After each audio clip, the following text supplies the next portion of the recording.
U.S. Department of Defense. This undated handout photo shows a U.S. Air Force B-52 bomber.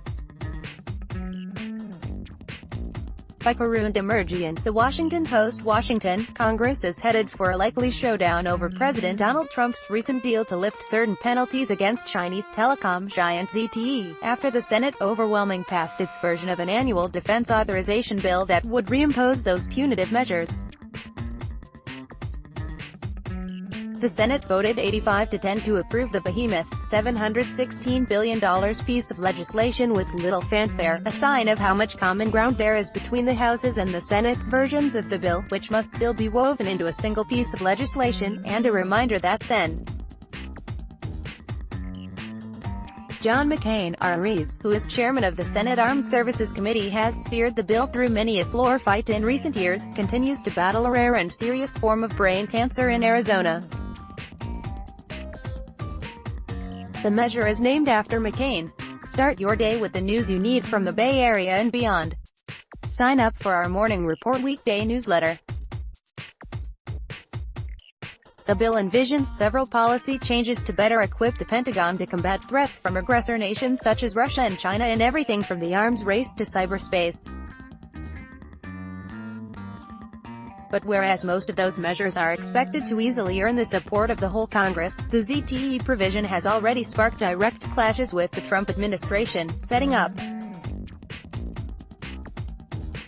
a likely clash between the GOP's national security hawks and Trump's closest supporters as administration officials attempt to convince lawmakers to strip the Senate's policy change from the final bill. Both the House and Senate versions of the defense policy bill restrict government agencies from purchasing ZTE products.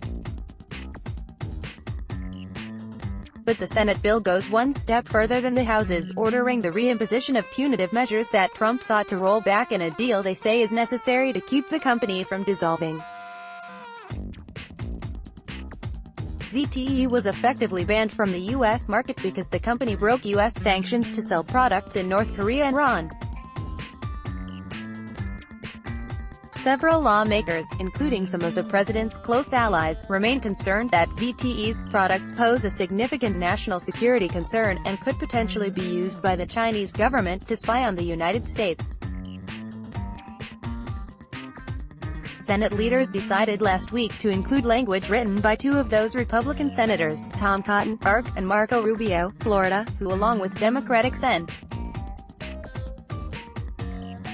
Chris Van Hollen, MD, and Senate Minority Leader Chuck Schumer, DNY, offered the measure to reimpose punitive measures against ZTE in an updated version of the defense bill. Commerce Secretary Wilbur Ross has made multiple trips to the Capitol in the time since to plead the administration's case with House and Senate Republicans, in the hopes of getting lawmakers to drop the provision during the upcoming conference process, in which House and Senate negotiators will hammer out a compromise defense bill that can pass both chambers. ZTE is not the only area in which Congress seemed set on Monday to clash with the administration over the defense bill. Just hours before the Senate voted, Trump announced that he had ordered the Pentagon to develop a Space Force as a sixth branch of the armed forces.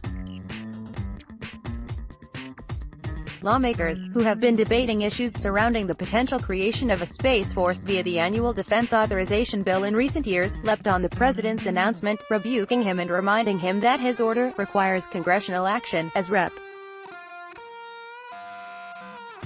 Michael Turner, our Ohio, said.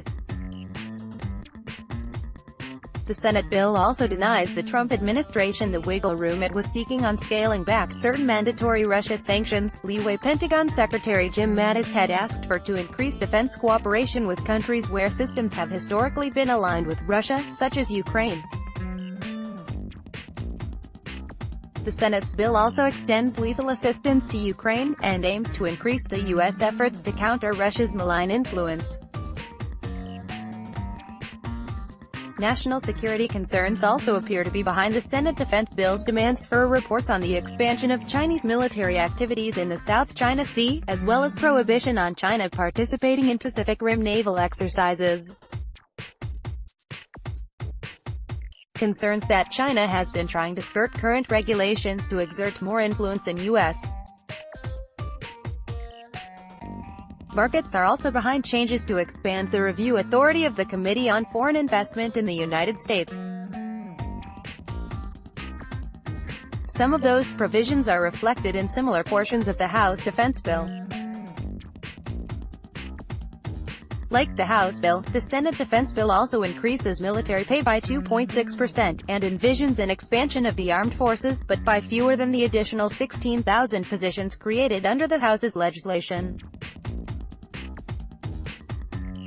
AD Quality Auto 360p 720p 1080p. You might also like suffering from the heat. Try AirCool. NewThingsToday.com. Why pay $112 to watch the World Cup when you can watch at ExpressVPN? Watch the 2018 World Cup from Singapore for free at ExpressVPN. Everything you need to know about this brand new $0 per mo. Home, Singapore business. Review a new luxury property in the heart of Singapore's Marina One Residences. 1 o'clock. How Toshiba is shaping the future of energy. Toshiba APAC. Arnold Schwarzenegger, Maria Shriver hunt for houses. MercuryNews.com. Carolyn hacks after I banned his girlfriend. This is MercuryNews.com. Ask Amy, I'm stunned by my husband's bedroom request. MercuryNews.com. Recommended by